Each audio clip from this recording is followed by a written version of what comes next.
युद्ध का रूप लेती जा रही है यरूशलेम हिंसा।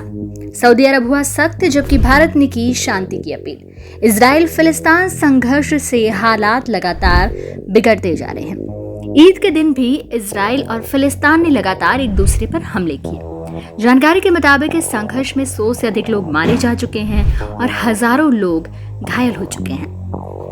इजरायली वायुसेना ने हमास के आंतरिक सुरक्षा मुख्यालय और आयुध भंडार पर हमला कर उसे नष्ट कर दिया। इजरायली वायुसेना के लड़ाकू विमानों ने रफाह शहर के आंतरिक सुरक्षा सेवा के प्रमुख तथा अन्य विभागों पर भी हमले किए। इजराइल ने कहा कि वो गाजा सीमा पर बड़ी संख्या में सैनिकों की तैनाती करने जा रहा है। उसने संभावित जमीनी आक्रमण के लिए 9,000 सैनिकों को तैयार रहने को कहा है। मिस्र के मध्यस्थ संघर्ष विराम प्रयासों के लिए इजराइल पहुंचे, लेकिन वार्ता में प्रगति के कोई संकेत नहीं दिखे हैं। इजराइल में सांप्रदायिक हिंसा होने के बाद लड़ाई और तेज हो गई। यहूदी और अरब समूहों में लॉर्ड शहर में झड़पें हुई। इस लड़ाई ने इजराइल में दशकों बाद भयावह यहूदी अरब हिंसा को जन्म दिया। लेबनान से देर रात रॉकेट दागे गए, जिससे इजराइल की उत्तरी सीमा पर एक तीसरे पक्ष के शामिल होने का खतरा पैदा हो गया। हमास के एक वरिष्ठ निर्वासित नेता सालेह अरूरी ने लंदन स्थित एक चैनल को शुक्रवार को बताया कि उनके समूह ने पूर्ण संघर्ष विराम के लिए और बातचीत करने के लिए 3 घंटे के विराम के प्रस्ताव को ठुकरा दिया है। उन्होंने कहा कि मिस्र, कतर और संयुक्त राष्ट्र संघर्ष विराम प्रयासों की अगुवाई कर रहे हैं। इजरायली सेना ने कहा कि गाजा में हवाई और जमीनी हमले हो रहे हैं। गाजा सिटी के बाहरी इलाकों में विस्फोटों से लोगों में चीख पुकार मची हुई है। प्रधानमंत्री बेंजामिन नेतन्याहू ने एक बयान में कहा कि मैंने कहा था कि हमास में बहुत भारी कीमत वसूल करेंगे। इसे हम सच साबित कर रहे हैं। इसी बीच गाजा उग्रवादियों ने इजराइल में करीब 2,000 रॉकेट दागे, जिससे देश के दक्षिण क्षेत्र में जनजीवन ठप हो गया। दूसरी ओर गाजा के स्वास्थ्य मंत्रालय ने बताया कि हमले में करीब 100 फिलिस्तीनी मारे गए, जिनमें 28 बच्चे और 15 महिलाएं शामिल हैं, जबकि 621 लोग घायल हो गए। हमास और इस्लामिक जिहाद उग्रवादी समूह ने 20 लोगों के मारे जाने की पुष्टि की है। हालांकि इजराइल का दावा है कि संख्या कहीं अधिक है। उधर इजराइल में भी 7 लोगों की मौत हो गई, जिनमें 6 साल का बच्चा भी है। इसी बीच अमेरिका के राष्ट्रपति जो बिडेन का कहना है कि उन्होंने लड़ाई खत्म करने के लिए नेतन्याहू से बात की है, लेकिन इजरायली नेता का समर्थन भी मिला है। हमास के सैन्य प्रवक्ता अबू उबैदा ने कहा कि उनका समूह जमीनी आक्रमण से डरा नहीं है। उन्होंने कहा कि किसी भी आक्रमण से सैनिकों को मारने या बंधक बनाने की आशंका बढ़ेगी। ये संघर्ष ऐसे वक्त चल रहा है जब मुस्लिमों के लिए रमजान का पवित्र महीना खत्म होने के बाद ईद मनाई जा रही है। हिंसा का ये दौर 1 महीने पहले यरूशलेम में शुरू हुआ, जहां रमजान के पवित्र महीने के दौरान हथियारों से लैस इजरायली पुलिस तैनात रही और यहूदी शरणार्थियों द्वारा दर्जनों फिलिस्तीनी परिवारों को निर्वासित करने के खतरे ने प्रदर्शनों को हवा दी। तब पुलिस के साथ झड़पें हुई।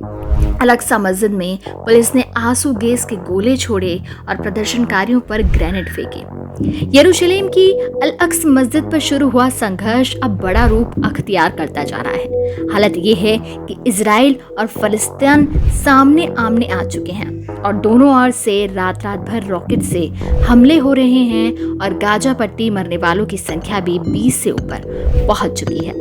इस मामले पर संयुक्त राष्ट्र सुरक्षा परिषद को आपातकालीन बैठक भी बुलानी पड़ी, जिसमें इजराइल के आह्वान किया गया कि वो पवित्र स्थलों पर ऐतिहासिक यथास्थिति का सम्मान करते हुए इस मामले पर संयम बरते।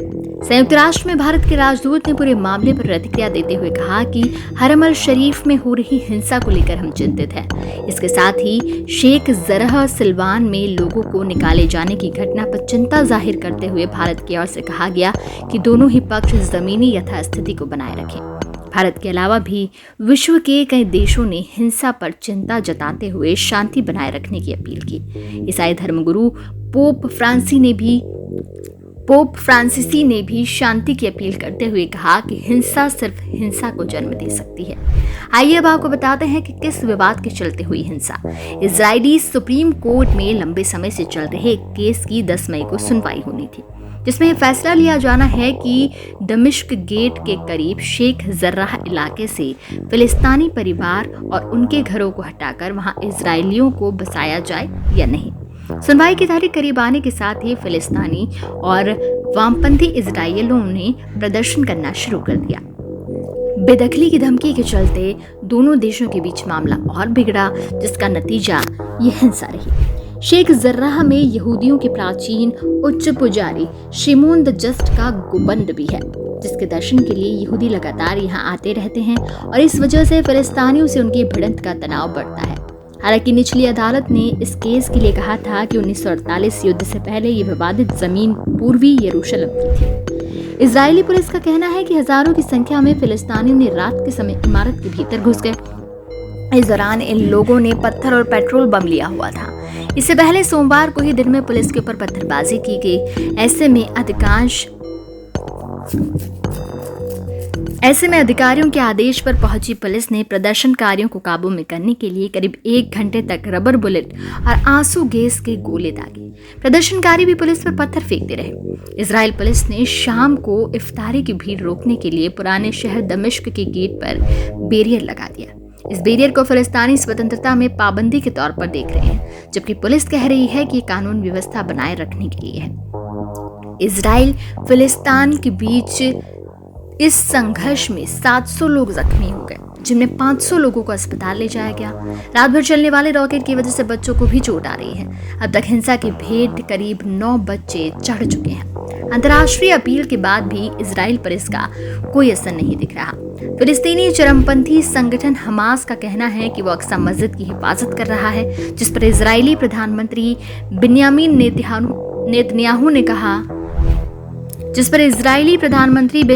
नेतन्याहू ने साफ कहा कि हमास ने रॉकेट दागकर सीमा पार कर दी है और वह आतंकी ठिकानों को निशाना बना रही है।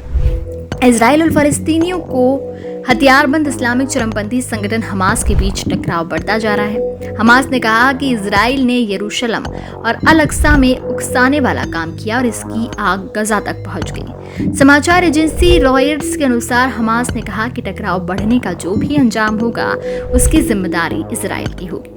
दूसरी तरफ इजरायली प्रधानमंत्री बेंजामिन नेतन्याहू ने कहा कि हमास को इसकी भारी कीमत चुकानी पड़ेगी। हमास के नेता इस्माइल हानिया ने टेलीविजन पर प्रसारित अपने भाषण में कहा, कतर, मिस्र और संयुक्त राष्ट्र ने हमसे संपर्क कर शांति की अपील की है, लेकिन हमने इजराइल को संदेश दिया है कि अगर वो टकराव चाहते हैं तो हम तैयार हैं और अगर वो इसे रोकना चाहते हैं तो भी हम तैयार हैं। इससे पहले इजरायली प्रधानमंत्री नेतन्याहू ने गजा पट्टी में फिलिस्तीनी हथियारबंद समूहों को चेतावनी देते हुए कहा था कि भारी कीमत चुकानी पड़ेगी। सोमवार को इजराइल में 1967 के युद्ध की बरसी की छुट्टी थी और इस दिन हमास ने यरूशलेम के बाहरी इलाकों में रॉकेट दागा था। 1967 के युद्ध में इजराइल ने पूर्वी यरूशलेम को अपने नियंत्रण में लिया था। हमास के रॉकेट हमले के बाद ही इजरायली पीएम ने कहा था कि हमास और इस्लामिक जिहाद को भारी कीमत चुकानी पड़ेगी। पिछले हफ्ते शुक्रवार की रात यरूशलेम की अल अक्सा मस्जिद में फलस्तीनियों और इजरायली सुरक्षा बलों के बीच हिंसक झड़प हुई। इसके बाद शनिवार और रविवार की रात भी अल अक्सा मस्जिद में हिंसक झड़प जारी रही। सोशल मीडिया पर अल अक्सा मस्जिद के भीतर इजरायली सुरक्षा बलों की कार्रवाई की तस्वीरें शेयर की जाने लगी। इसके बाद इस्लामिक देशों से तीखी प्रतिक्रिया आई कि इजराइल रमजान के पवित्र महीने में अल अक्सा मस्जिद के भीतर नमाज अदा करने वाले लोगों पर हमला कर रहा है। सऊदी अरब, तुर्की, ईरान, पाकिस्तान, कुवैत और खाड़ी के कई देशों ने इजराइल की खुलकर निंदा की। सऊदी अरब के विदेश मंत्रालय ने यरूशलेम से फलस्तीनी परिवारों को निकालने की इजरायली योजना को खारिज कर दिया। सऊदी अरब के विदेश मंत्रालय ने इजराइल की निंदा करते हुए अपने बयान में कहा कि अल अक्सा मस्जिद की पवित्रता और नमाजियों पर इजरायली आक्रमणकारी बलों ने खुला हमला किया। सऊदी अरब ने अंतर्राष्ट्रीय समुदाय से अपील की है कि इस टकराव के लिए इजराइल को जिम्मेदार ठहराया जाए और तत्काल इसे रोका जाए। सऊदी अरब ने कहा कि इस टकराव में अंतर्राष्ट्रीय कानूनों का उल्लंघन हो रहा है। सऊदी अरब के विदेश मंत्रालय ने कहा, सऊदी अरब फलस्तीनियों के साथ खड़ा है। हम फलस्तीन में हर तरह के कब्जे को खत्म करने का समर्थन करते हैं। हमारा मानना है कि इस समस्या का समाधान तभी होगा जब फलस्तीनियों को 1967 की सीमा के तहत उनका एक स्वतंत्र मुल्क होगा, जिसकी राजधानी पूर्वी यरूशलेम होगी। यह अंतर्राष्ट्रीय प्रस्ताव और अरब शांति समझौतों के तहत ही है। इजरायली सुरक्षा बलों की कार्रवाई में दर्जनों फलस्तीनी जख्मी हो गए थे। इजरायली सुरक्षा बलों ने तब फलस्तीनी प्रदर्शनकारियों के खिलाफ रबर बुलेट का इस्तेमाल किया था। बाद में टकराव रॉकेट और हवाई हमले तक पहुंच गया। इस टकराव में अब तक 28 फलस्तीनियों और 3 इजरायली नागरिकों की मौत हुई है। मंगलवार को मुस्लिम वर्ल्ड लीग ने भी अल-अक्सा मस्जिद में हमले की निंदा की। सऊदी प्रेस एजेंसी के अनुसार मुस्लिम वर्ल्ड लीग ने इस टकराव और इजरायली सुरक्षा बलों की कार्रवाई की कड़ी निंदा की है। एसपीए के अनुसार मुस्लिम लीग ने कहा कि इजरायली कार्रवाई फलस्तीनियों के अधिकार और उनकी मर्यादा पर हमला है। वर्ल्ड मुस्लिम लीग ने अंतर्राष्ट्रीय समुदाय से फलस्तीनियों के अधिकारों की रक्षा करने की अपील की है। वर्ल्ड मुस्लिम लीग ने कहा कि फलस्तीनियों के धार्मिक अधिकारों की रक्षा होनी चाहिए और उनके खिलाफ हर तरह की हिंसा थमनी चाहिए। तुर्की के राष्ट्रपति रेसिप तैयब अर्दोआन ने मंगलवार को अल-अक्सा मस्जिद के पास हिंसक झड़प में और फलस्तीनियों के अधिकारों को लेकर इस्लामिक देशों के प्रमुखों को फोन किया। अर्दोआन ने मलेशिया, जॉर्डन, कुवैत के राष्ट्र प्रमुखों और हमास के राजनीतिक ब्यूरो प्रमुख से इजराइल को लेकर बात की। तुर्की के राष्ट्रपति कार्यालय से जारी बयान में कहा गया कि अर्दोआन ने हमास के राजनीतिक ब्यूरो प्रमुख इस्माइल हानिया से बात की। राष्ट्रपति अर्दोआन ने कहा कि अल-अक्सा मस्जिद पर इजरायली हमला आतंकी कार्रवाई है।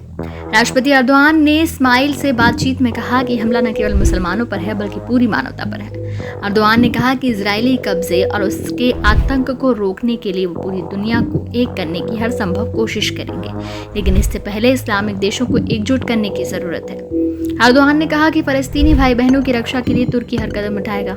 इजरायली प्रधानमंत्री बेंजामिन नेतन्याहू ने हमास को धमकी दी है। अर्दोआन ने कहा जो देश इजरायली जुल्म के खिलाफ चुप है वो भी अप्रत्यक्ष रूप से इसका समर्थन कर रहे हैं। मैं पूरी दुनिया और खास करके इस्लामिक दुनिया से अपील करता हूं कि वो इजरायली हमले के खिलाफ एकजुट हो जाए।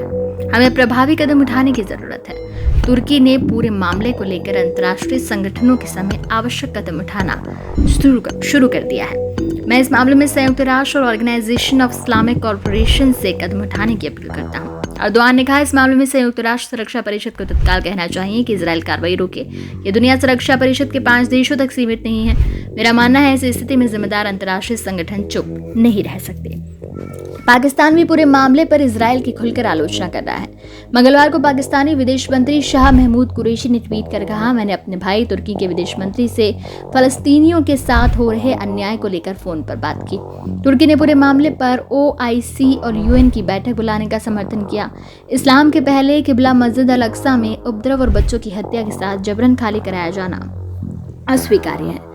पाकिस्तान के प्रधानमंत्री इमरान खान भी बुधवार को ट्वीट कर फलस्तीनियों का समर्थन किया। अपने ट्वीट में उन्होंने एक फोटो पोस्ट की जिस पर अमेरिका के जाने माने चिंतक नोम चॉम्स्की की तस्वीर है और उनके नाम से एक कोट लिखा है। इस कोट में लिखा है, तो मेरा पानी ले लो, मेरे पेड़ों को जला दो, मेरे घरों को तबाह कर दो, नौकरियां छीन लो, माँ की हत्या कर दो, मेरे देश में धमाके करो, हमें भूखा रखो, अपमानित करो, लेकिन हमें इन सबके बदले एक रॉकेट दागने के लिए दोषी ठहराओ। वहीं मंगलवार को पाकिस्तान के पंजाब प्रांत के शिक्षा मंत्री मुराद रास ने एक भड़काऊ ट्वीट किया। उन्होंने अपने ट्वीट में लिखा कि हैरान करने वाला है कि इजराइल वाले हथियारों से लैस रहते हैं जबकि फलस्तीनी दशकों से पत्थरों का इस्तेमाल कर रहे हैं। फलस्तीनियों को मदद में जो पैसे मिलते हैं वो कहाँ चले जाते हैं? वो अपनी रक्षा के लिए एक बंदूक भी क्यों नहीं खरीदते? इन पर कब से बम फेंके जा रहे हैं और गोली मारी जा रही है, पर ये 2021 में भी पत्थर ही चला रहे हैं। मंगलवार की शाम पाकिस्तान के विदेश मंत्रालय ने इजराइल की निंदा में बयान जारी किया। पाकिस्तानी विदेश मंत्रालय ने कहा, गजा में इजरायली हमले में कई बेगुनाह फलस्तीनियों की जान गई और जख्मी हुए। हताहतों में बच्चे शामिल हैं। इजराइल ने रमजान के पवित्र महीने में एक निंदनीय कार्रवाई की है। हम अंतर्राष्ट्रीय समुदाय से आग्रह करते हैं कि वो इजरायली कार्रवाई पर चुप ना रहे। हम 1967 की सीमा के आधार पर एक स्वतंत्र फलस्तीन देश बनाने का समर्थन करते हैं। अगर ऐसा होता है तभी स्थायी शांति बहाल हो पाएगी। बहरीन और UAE ने भी इजराइल की निंदा की है और कहा है पूरे मामले पर उनकी नजर बनी हुई है। दोनों देशों ने कहा कि तत्काल हिंसा रोकी जाए ताकि टकराव के बढ़ते दायरे को नियंत्रित किया जा सके। UAE के विदेश मंत्रालय ने कहा, इजराइल टकराव रोकने की जिम्मेदारी ले, वो हमला बंद करे ताकि तनाव को काबू किया जा सके। यरूशलेम की ऐतिहासिक पहचान को भी सुरक्षित रखने की जरूरत है। बहरीन और UAE ने इजराइल से पिछले साल राजनयिक रिश्ते कायम करने की घोषणा की थी। अब तक इन देशों ने इजराइल को मान्यता नहीं दी थी। ट्रंप प्रशासन ने ऐसा करने का दबाव सऊदी अरब पर भी डाला था, लेकिन सऊदी अरब ने इजराइल के साथ राजनयिक रिश्ता कायम करने से इनकार कर दिया। पाकिस्तान का भी इजराइल से राजनयिक रिश्ता नहीं है, जबकि तुर्की का है। नेशनल ब्यूरो चीफ, सुशील श्रीवास्तव की रिपोर्ट।